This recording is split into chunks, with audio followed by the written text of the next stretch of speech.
은혜와 긍휼이 풍성하시고 또 신실하신 아바 아버지, 주님의 은혜에 감사를 드립니다. 이 시간 저희들 주님의 기록된 말씀, 하나님께서 숨을 불어넣으신 이 생명의 말씀을 공부하려고 합니다. 성령님께서 우리 그리스도인들에게 주신 이름들을 통해서 우리에게 교훈해 주시기를 간절히 원합니다. 이 말씀을 통해서 우리가 배운 것들을 단지 머릿속으로, 단지 사실들만 축적하는 것이 아니라 저희의 마음으로 받고 또 저희의 손과 발의 지식이 되기를 간절히 원합니다. 마치는 그 시간까지 주님께 주장하여 주시고 저희들 모두에게 크나큰 유익이 될 수 있도록 함께하여 주시옵소서. 존귀하신 예수님의 이름으로 기도드렸습니다. 아멘. 네, 다 같이 누가복음 14장을 보겠습니다. 누가복음 14장입니다.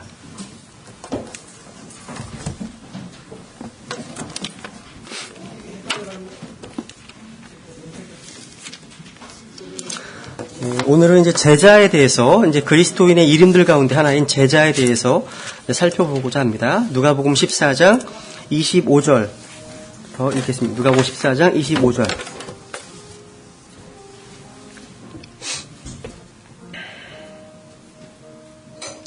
25절. 큰 무리가 그분과 함께 갈 때에 그분께서 돌아서서 그들에게 이르시되 어떤 사람이 내게 오면서 자기 아버지나 어머니나 아내나 자녀나 형제나 자매나 참으로 자기 생명도 미워하지 아니하면 능히 내 제자가 되지 못하고 누구든지 자기 십자가를 지고 나를 따라오지 아니하는 자도 능히 내 제자가 되지 못하리라. 너희 중에 누가 망대를 세우려 할 때에 자기가 가진 것이 그것을 완성하기에 충분한지 먼저 앉아서 그 비용을 계산하지 아니하겠느냐? 그렇게 하지 아니하여 그가 기초만 놓은 채 그것을 완성하지 못하면 그것을 보는 자가 다 그를 조롱하기 시작하여되 이 사람이 짓는 일을 시작하고 완성하지는 못하였다 하리라. 또는 어떤 왕이 다른 왕과 전쟁을 하려 할 때에 자기를 치려고 20,000명을 거느리고 오는 자를 자기가 10,000명으로 당해낼 수 있을지 먼저 앉아서 잘 생각해 보지 아니하겠느냐. 만일 그렇게 할 수 없다면 다른 왕이 아직 멀리 있을 때에 그가 사신을 보내어 평화의 조건을 구하느니라. 이와 같이 너희 중에 누구든지 자기의 모든 소유를 버리지 아니하는 자는 능히 내 제자가 되지 못하리라. 우리가 그리스도의 생애를 기록한 이 복음서를 살펴보게 되면 주님을 따르는 자들을 두 부류로 분류할 수가 있습니다. 한 부류는 그냥 무리들입니다. 무리들이고 또 한 부류는 제자들로 이렇게 분명하게 구분할 수가 있습니다. 이 무리들은 예수님께서 지금 본문에 보시면 바리새인들의 집에서 떠나셨을 때 큰 무리가 예수님을 따랐습니다. 근데 그분은요, 그 무리에 속한 대부분의 사람들이 영적인 일에는 별로 관심이 없고 어떤 기적만을 보기를 원했고 또 굶주린 자들을 어떤 먹이기를 원하셨고 또 어떤 소수의 무리들은 로마를 물리치시고 다윗의 약속된 왕국을 세우시기를 소망하면서 따랐습니다. 그러니까 잘못된 것들을 기대하면서 따랐다는 것이죠. 그래서 예수님께서 이러한 무리들을 향해서 의도적으로 제자도에 대한 말씀을 선포함으로 이제 솎아내시는 거예요. 솎아내신다는 거죠. 그러니까 우리 주 예수 그리스도께서는요, 제자도에 대해서 말씀하실 때 관심을 갖고 있는 것이요, 뭐냐면 양이 아니라, 쿠아노티 양이 아니라 쿠아노티 질이라는 것이에요. 질이 중요하다는 것이에요. 그러니까 다릅니다. 그러니까 이뤄진 혼들을 구원하는 문제에 있어서 우리 주님께서는 자신의 집이 가득 차기를 원하시겠죠. 그죠? 그 맞습니다. 근데 제자도의 문제에 있어서는요, 예수 그리스도께서는 그 제자가 되기 위한 값을, 비용을, 코스트를 지불하기를 원하는 사람들을 부르기 원하신다는 거죠. 그러니까 예수님께서는 이 구원과 제자도를 구별하신다는 사실입니다. 여러분, 구원은요, 믿음으로 예수 그리스도로 나아오는 모든 사람에게 열려 있습니다. 그죠? 반면에 제자도는 기꺼이 값을 지불하려고 시도하는 그런 성도들을 위한 것입니다. 구원이 십자가로 나와서 예수 그리스도를 신뢰하는 것이라면 제자는 십자가를 지고 예수 그리스도를 따르는 것을 의미합니다. 맞죠? 그죠? 그러니까 우리 주님께서는 가능한 많은 죄인들이 구원받기를 원하십니다. 근데 우리 주님께서는 우리가 구원받은 이후에 제자가 되는 것, 이것을 아주 가볍게 생각하지 않게 원하시는 것이에요. 그러니까 지불해야 될 대가가 있다는 것이죠. 지금 말씀하신 이 비유를 통해서 봐도 우리가 먼저 앉아서 비용을 한번 대가를 계산해봐야 한다고 말씀하고 있는 것입니다. 그런데 중요한 사실은요, 예수님께서 이 말씀을 하실 때 어떤 상황이냐면 예수님 스스로가 예루살렘을 향해 가고 계신 거예요. 무슨 얘기예요? 자기에게 어떤 일이 일어날지 미리 보고 계신 말씀하시는 거라는 거죠. 어떤 일이 있습니까? 예루살렘에 가면 죽으십니다. 십자가를 가시는 곳이에요. 그런 상황 가운데 우리에게 말씀하신다는 거죠. 그러니까 예수님께서 본인이 그렇게 하지 않고 계신 것도 우리에게 요구하시지 않는다는 것. 먼저 그 일을 하고 계시면서 우리에게 요구하신다는 것. 우리의 시선의 바가 크지 않습니까? 그죠? 그런데 항상요, 이 무리들은요, 항상 자기에게 이익이 되었을 때 몰려들었습니다. 철학적으로 말하면 실용주의입니다. 실용주의. 자기의 이익이 되면 선한 거야, 좋은 거야. 이익이 안 되면 나쁜 거야. 무리들이 그랬습니다. 그러니까 이들은 예수님의 가르침에 귀를 기울였습니다. 먹이셨습니다. 질병을 치유하셨습니다. 그런 데에 관심이 있었다는 거죠. 그죠? 근데 제자들은 달랐습니다. 성경에 보시면요, 이제 예수 그리스도를 믿고 구원받은 그리스도인들을 제자라고 부르고 있는데 이 단어가요, 구약에서도 한 번 딱 나옵니다. 이사야서 8장에 보시면 하나님께서 내 제자들에 대해서 말씀하고 계십니다. 내 제자들. 또 신약 성경에 보시면 이 제자라는 말 자체가요, 사도행전까지밖에 안 나와요. 사도행전 이후에는 나오지 않습니다. 이 단어 자체가요. 여러분, 제자라는 단어 떠올리면 무슨 생각이 드십니까? 어떤 생각 나시죠? 제자. 제자가 되면 누가 있는 거예요? 그렇죠. 스승이 있는 거죠. 그리고 우리가 보면 선생님들이 이 학생은 나의 제자입니다. 얘기하잖아요.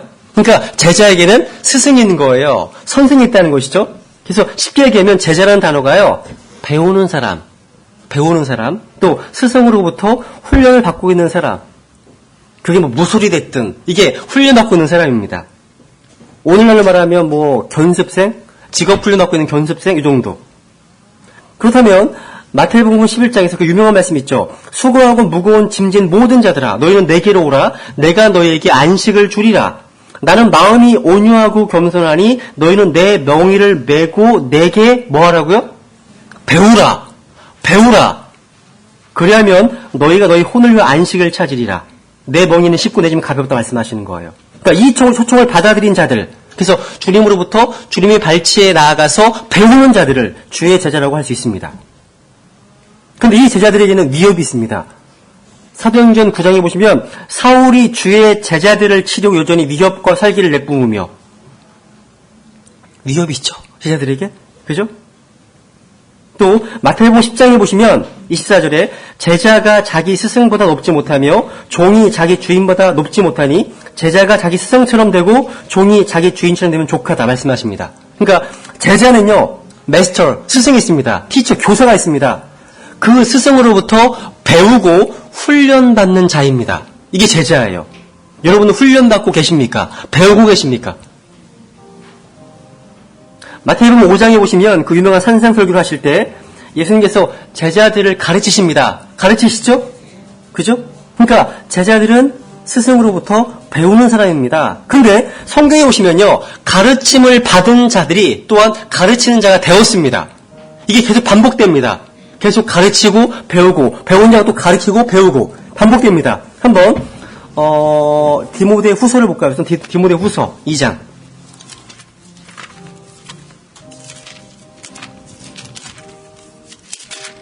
굉장히 피성수가 크게 들리시죠? 그죠?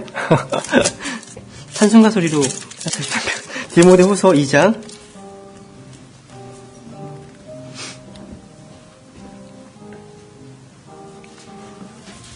디모데후서 2장 1절.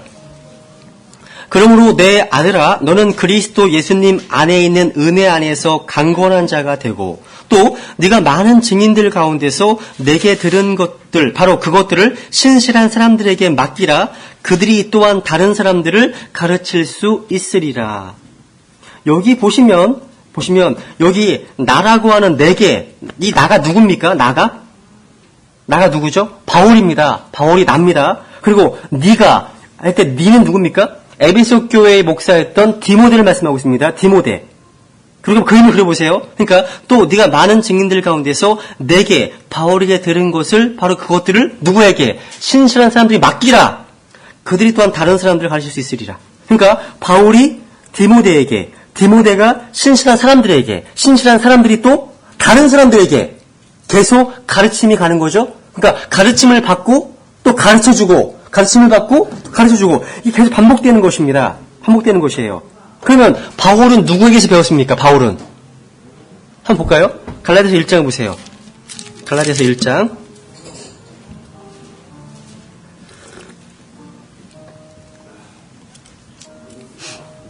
갈라디아서 1장 11절.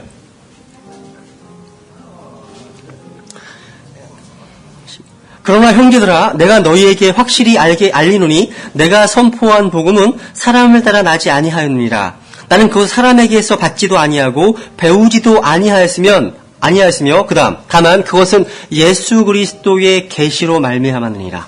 그러니까 바울을 가르치신 분은 바로 예수 그리스도셨습니다.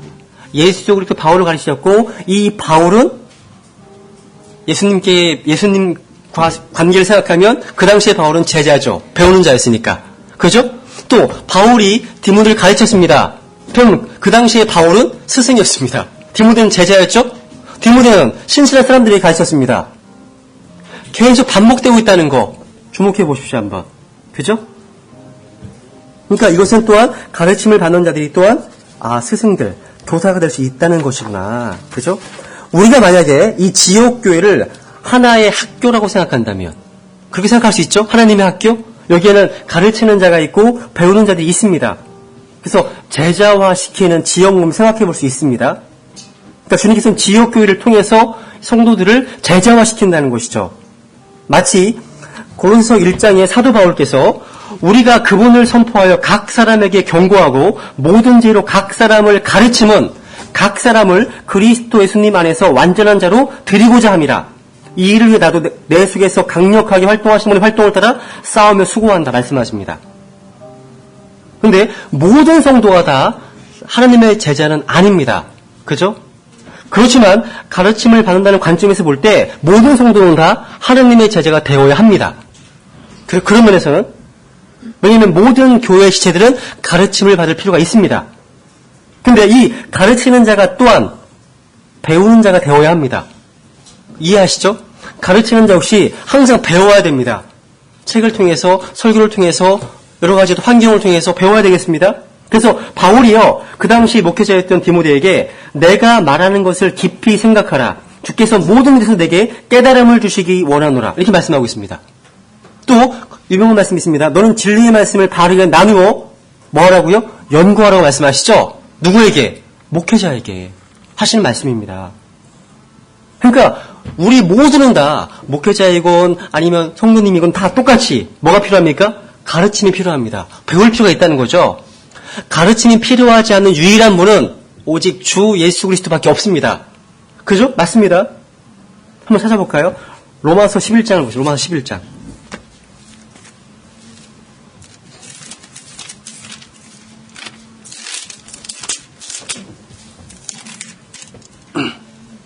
로마서 11장 33절. 로마서 11장 33절.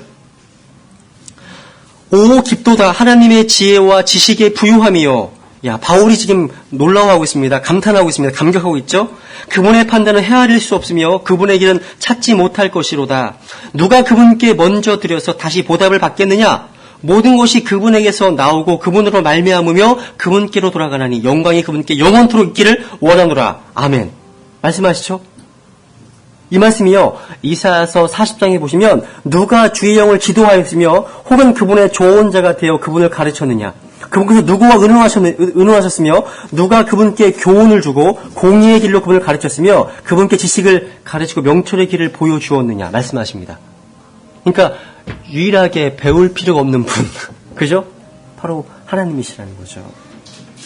그렇다면 여러분들은 예수 그리스도를 믿고 구원받고 나서 이 몸된 교회 지체가 되셨습니다. 그래서 우리는요, 이 하나님의 학교라고 할 수 있는 이 지역교회에 모일 때 정말 배우고자 하는 열망을 가지고 계십니까? 아니 개인적으로 성경을 읽으시면서 하나님 이 말씀을 저에게 가르쳐 주시옵소서, 이러한 열망과 어떤 기도를 가지고서 대하고 계십니까? 하나님께서 깨닫게 해주시기를 정말 소망하고 계십니까? 그리고 또한 자기가 소화한 것들을, 자기가 배운 것들을 다른 이들에게 덕을 세워주기 위해서, 다른 이들 믿음을 세워주기 위해서 가르칠 수 있도록 배우고 계십니까? 여러분, 가르치는 것과 배우는 건 다른 것이에요. 그러니까 실제로 들을 때는 아시지만 막상 가르치려고 하다 보면 어려운 걸 경험하시지 않으십니까? 완전히 소화되지 않으면 가르치기 어렵다는 것이죠. 그죠? 아니면 아직도 누군가가 여러분에게 하나님의 말씀의 초보 원리들을 가르칠 필요가 있는 베이비 크리스찬인지.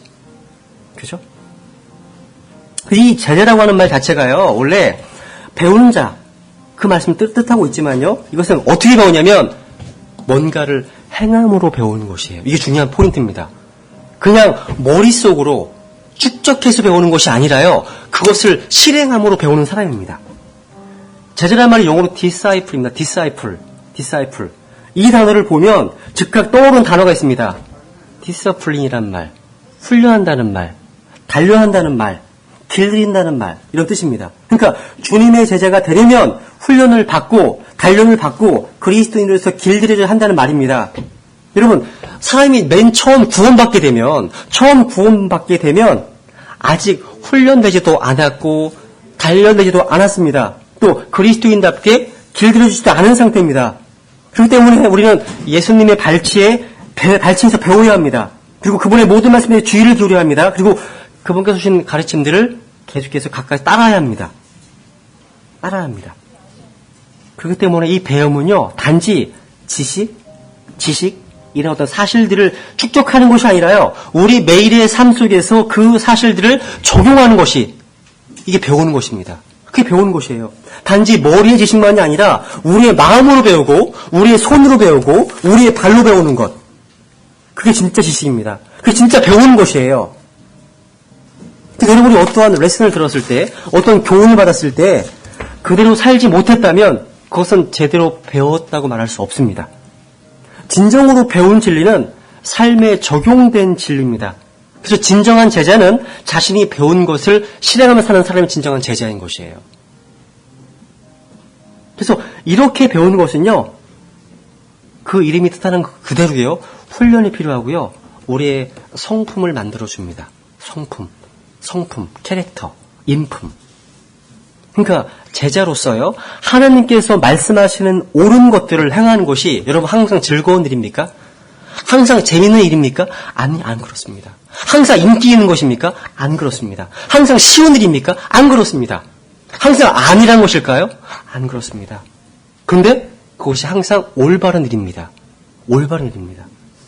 그러니까 그리스도인의 삶에 있어서 중요한 것 가운데 하나가 바로 제자로서 훈련받는 것이고요. 그 반복된 훈련을 통해서 성령님께서 우리의 모난 인격을요, 다듬으시는 겁니다.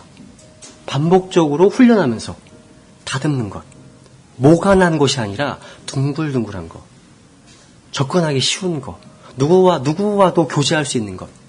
예수님께서 항상 어느 때이든지 언제든지 다가설 수 있으셨던 것처럼 우리도 마찬가지예요. 근데 다가서기 싫어? 삐죽삐죽 찔려? 이런 거는 문제가 있겠죠. 그죠? 그래서 여러분 구원받은 이후에 새신자에게서 교회에 참석하는 것도 훈련이 필요합니다.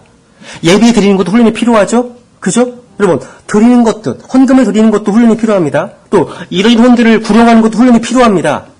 죄로부터의 분리하는 것도 훈련이 필요합니다. 성경을 읽고 묵상하고 기도하는 것도 훈련이 필요합니다. 이 모든 것이 다 여러분들이 좋아서 하십니까? 항상 좋아서 하십니까? 하기 싫지만 할 때도 있죠. 왜? 이것이 옳은 일이기 때문에. 하나님께 시키시는 일이기 때문에. 그렇습니다, 여러분. 그런데 처음 구원받고 나면요, 이 구원받은 감격과 흥분 때문에 잘할 수 있습니다. 처음에는 잘할 수 있어요. 교회 나오고 싶고 예배 드리고 싶고 교제하고 싶고. 그런데 그 감격과 흥분이 오래 가나요? 3개월, 6개월 시간이 지나면 그러한 흥분이 식어지죠.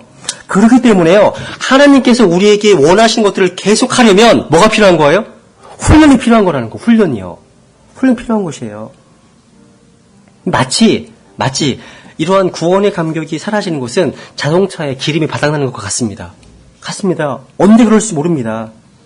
그래서 여러분 구원받은 이후에 여러분 지금 주님을 섬긴다는 것이 항상 감격스럽고 항상 흥분되십니까? 안 그렇습니다. 안 그렇습니다. 마치 이런 거예요. 여러분 결혼하셨잖아요. 그죠? 결혼하셨죠? 다 작년부 주일학교 다 결혼하셨잖아요. 그죠? 근데 결혼할 때의 그 신혼 때의 꿈, 깨소금 쏟아지잖아요. 그죠? 좋잖아요? 근데 이러한 느낌이, 이러한 감격이요, 이런 흥분이 언제까지 가십니까? 6개월 지나고. 그러니까 머리 좋은 사람은 6개월 간대요.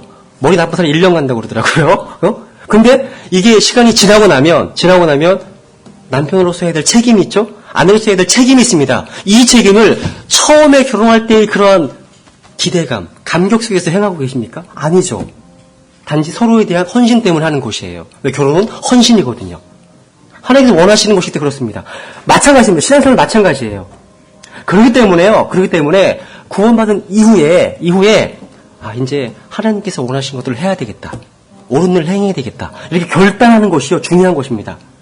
다른 일 때문이 아니라 이것이 옳은 일이기 때문에 행하는 것입니다. 그것입니다. 근데 여러분 오해하지 마세요. 이 말이요, 주를 섬긴다는 것이 행복하지 않다거나 흥분되지 않거나 이렇게 말하는 것은 아닙니다. 그리스도인의 삶은 가장 즐겁고 흥미진진한 삶입니다. 그러니까 하나님께서 창조하신 목적에 따라 산다는 것 자체가요, 우리가 알 수 있는 가장 행복한 존재감을 느끼게 해주는 것이에요. 근데 그리스도께 신실하게 붙어있는 것이 재미있고 쉽게만 한다면, 그렇게 될 때에만 섬긴다고 한다면, 그러지 않을 때는 어떻게 하실 겁니까? 그죠? 근데 그렇게 되면 그 환상은 곧 깨져버릴 건데요. 깨져버릴 거예요. 그죠? 왜냐하면 신앙생활 하는 동안에 어려운 순간들도 있고요, 시련의 시간들도 있기 때문에 그렇다는 것이죠. 아까 제가 그리스도를 따르는 자들 가운데 무리들과 제자들이 있다고 말씀드렸죠? 그죠?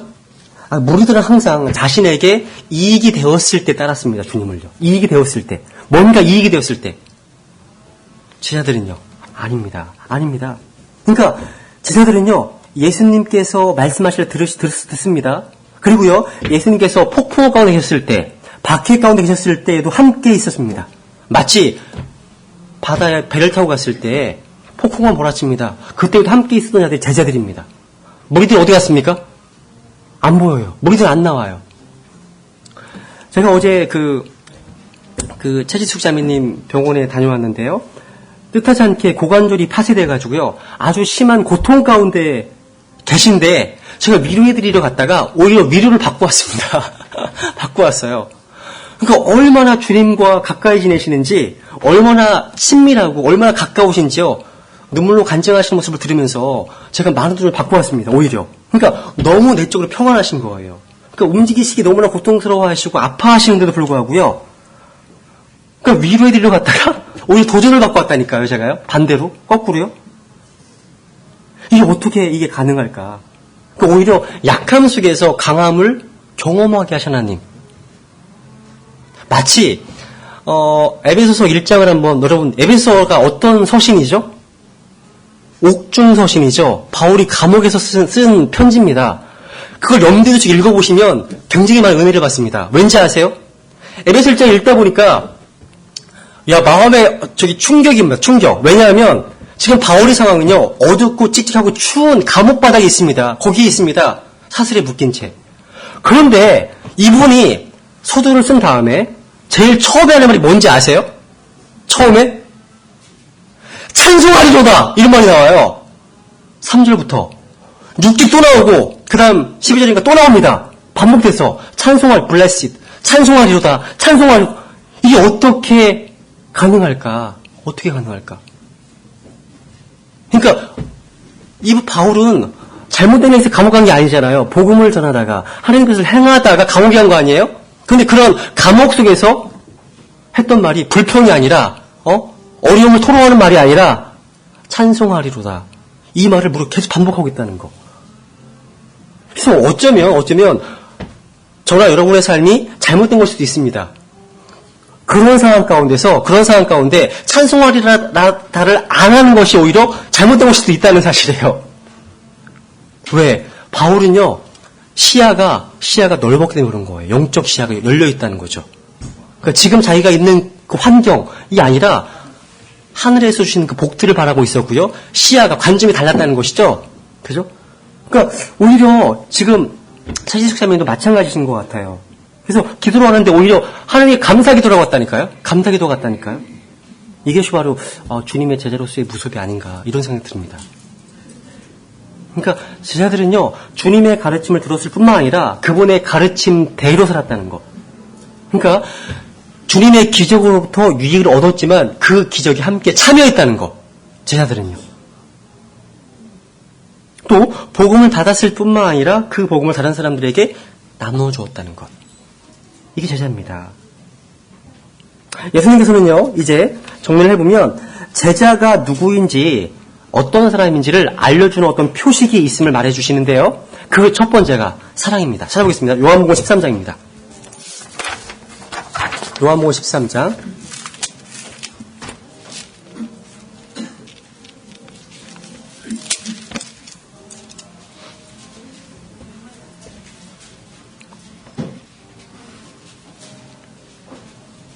요한복음 13장 34절 내가 새 명령을 너희에게 주노니 너희는 서로 사랑하라. 내가 너희를 사랑한 것 같이 너희도 서로 사랑하라. 너희가 서로 사랑하면 이로써 모든 사람이 너희가 내 제자인 줄 알리라 하시니라. 너희가 뭐하면요? 서로 사랑하면 내 제자인 줄 모든 사람이 알겠다고 말씀하십니다. 우리가 예수님의 제자라는 사실을 모른다면 우리가 뭐 하지 않기 때문에 그렇습니까? 사랑하지 않기 때문이에요. 사랑하지 않기 때문에. 너희가 성경을 많이 알면 모든 사람이 내 제자인 줄 너희가 내 제자인 줄 알리라. 말씀하십니까? 아니에요. 너희가 교리의 박사가 되면 이것이 아니에요. 그죠? 뭐예요? 너희가 서로 사랑하면 내 제자인 줄 알리라 말씀하시는 거예요. 여러분, 사랑이 뭐예요? 사랑은 감정이 아닙니다. 사랑은 감정이 아니에요. 사람들은 오늘날 사랑 그러면 감정, 느낌, 생각하는 감정이. 사랑은 액션으로 행동입니다. 행동. 그러니까 어떤 희생을 치르든지 간에 다른 이들의 유익을 위해서 행동하는 거예요. 그게 사랑이에요. 주는 겁니다. 사랑은요. 그리고요. 요한복음 쓰셨으니까 8장을 보세요. 하나님의 말씀에 대한 순종이 또 제자됨의 표식입니다. 요한복음 8장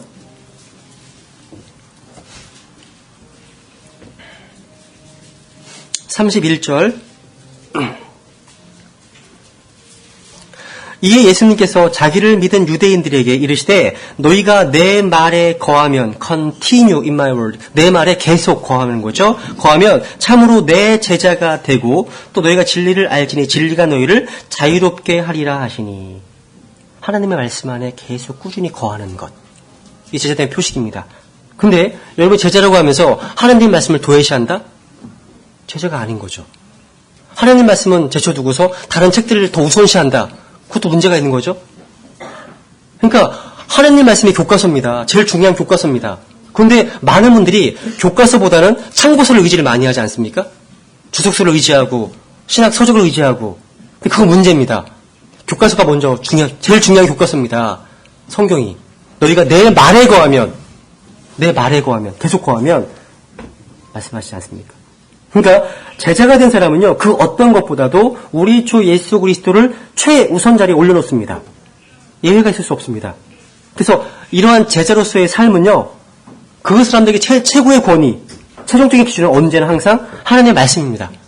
그리고 제자로서의 어떤 가치관, 이 사람 가치관은 항상 반드시 성경의 뿌리를 받고 있다는 것. 얘기합니다. 그리고요. 그 다음에 마태복음 16장을 볼까요? 마태복음 16장.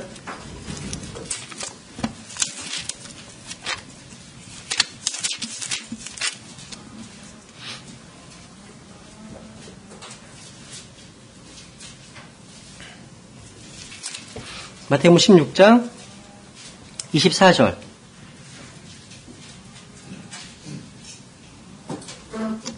그때 예수님께서 자기 제자들에게 이르시되 어떤 사람이 나를 따라오려거든 자기를 부인하고 자기 십자가를 지고 나를 따를지니라.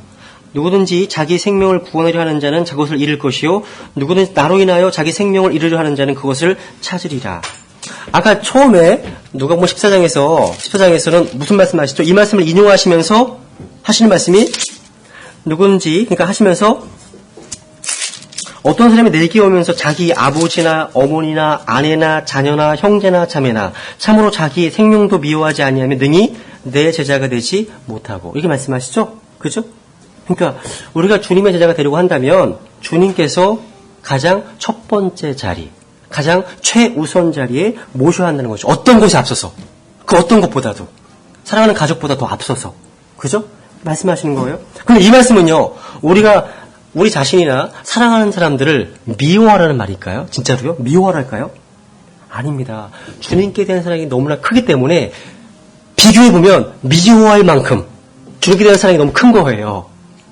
비교해볼 때. 그죠? 그걸 가르치고 계신 거예요. 자기 희생, 십자가, 자기 부인, 자기의 야망, 십자가 해결하는 거겠죠. 그 다음 네 번째로요. 요한복음 15장 보세요. 요한복음 15장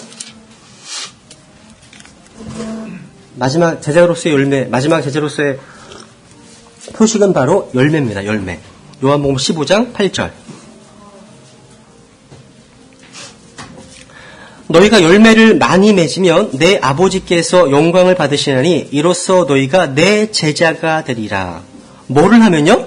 열매를 많이 맺으면, 열매를 많이 맺으면. 그 뒤에 보세요 한번. 16절. 너희가 나를 택하지 아니하고 내가 너희를 택하여 세웠나니 이것은 너희가 가서 열매를 맺게 하고 또 너희 열매가 남아있게 하려 함이라. 또 너희가 내 이름으로 아버지께 무엇을 구하든지 그분께서 그것을 너희에게 주게 하려 함이라. 열매. 여러분 성령의 열매 아시죠? 그죠? 성령의 열매뿐만 아니라 또 하나 열매가 있는 거 아세요? 그리스도인의 열매는요, 또 다른 그리스도인이 되어야 합니다. 여러분 창세기 1장에 하나님께서 열매를 주실 때, 과실을 주실 때 각각 그 종류대로 각각 그 창조하셨죠. 사과나무에 뭐가 열립니까? 사과 열매가. 포도나무에는 포도 열매가 있습니다. 마찬가지예요. 그리스도인이라고 하는 나무라면 우리에서 뭐가 열려야 됩니까? 다른 그리스도인이 열려야 하는 곳이에요. 그러니까 그리스도인의 열매는 각기 종류대로 우리와 같은 그리스도인을 낳는 거예요. 이것도 열매입니다. 열매예요. 이것이 바로 제자로서의 표식 중에 네 가지를 할 수 있습니다. 그러니까 지금 살펴본 대로요, 제자들은 자신이 배운 것들을 실천하는 사람입니다. 배움은 단지 어떤 지식이나 사실들을 축적하는 것이 아니라 뭐라고요? 우리의 매일매일의 삶 속에서 그 배운 것들을 실행하는 사람들. 말씀드렸죠? 단지 머릿속의 지식만이 아니라 우리의 마음과 우리의 손과 우리의 발의 지식이 되게 하는 것. 이 제자라는 것입니다.